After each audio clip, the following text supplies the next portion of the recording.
I believe it's important because we can't really get anywhere unless we know what we came from. Now, I've seen some brilliant individuals, and one of the basic things that they all told me is that in order to become brilliant, first you have to study your own culture. So one of the things that I've noticed within the minority community, schools, they're taking Black history out. So the minorities now, especially African Americans, I see them get out and they think everything is equal. Although it's not as bad as it was, it's not equal. But there is no civil rights movement without Dr. Martin Luther King. Black history is just everything, you know, because it's rich. But then I'm multicultural, you know, so all culture and all history mean a lot to me. Well, Black history for me is world history. It explains everything about who I am. So it's important to me just to see what I've come from.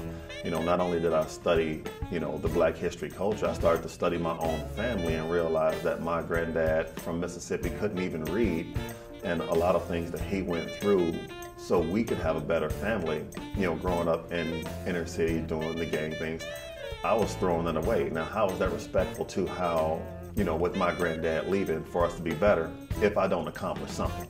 You know, but Black history, especially in this country, you know, we made it, we built it. And I think sometimes we forget, you know, what has happened. Not in a negative way, but what we have built over time. There is nothing that has happened in this world where Black people weren't a part of it.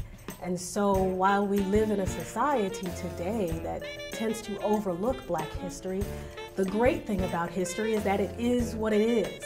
And whether we acknowledge it or not, it did happen.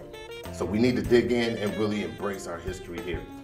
We don't do it enough other than what we see, the Harriet Tubmans, the Nat Turners, the Martin Luther Kings. To me, that's like mainstream history.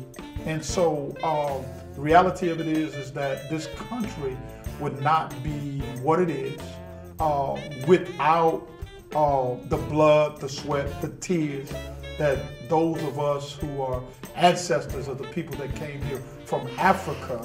For me, Black history is uncovering what has not been seen but actually did occur, what has not been told, what has been hidden and overlooked, but yet and still is true. There is no Boston Tea Party without Crispus Attucks.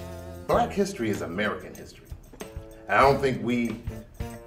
I think sometimes we separated them, you know, and I don't think we really need to embrace that Black history is American history. And so therefore, I mean, there is no Black history, no white history. There should be just history. And that, the good and the bad and the ugly, is truly our history. So I embrace it all. I take every opportunity that I have to learn more about it, and then to share it with others. Let's become something. Let's make everyone proud of what and who we are. You know, when I think of Black history, I don't just think of, you know, the bad things in the past. I think of the good. I think of leadership. I think of integrity. I think of persistence. We have all these things. If we can overcome that, we can actually do anything. So now all we have to do is put in the work and start to use our mind. It is a spectacular history. We've been here from the beginning, and so we should not ever be shy from sharing it, from honoring it, for standing tall in who we are. So when you look at some of our old civil rights leaders, whether it's Martin Luther King, Malcolm X, or anyone else, the things that they've all went through for us to become something else, we don't really want to throw that away. That's from the music, that's from the culture, that's from the arts, that's from the politics.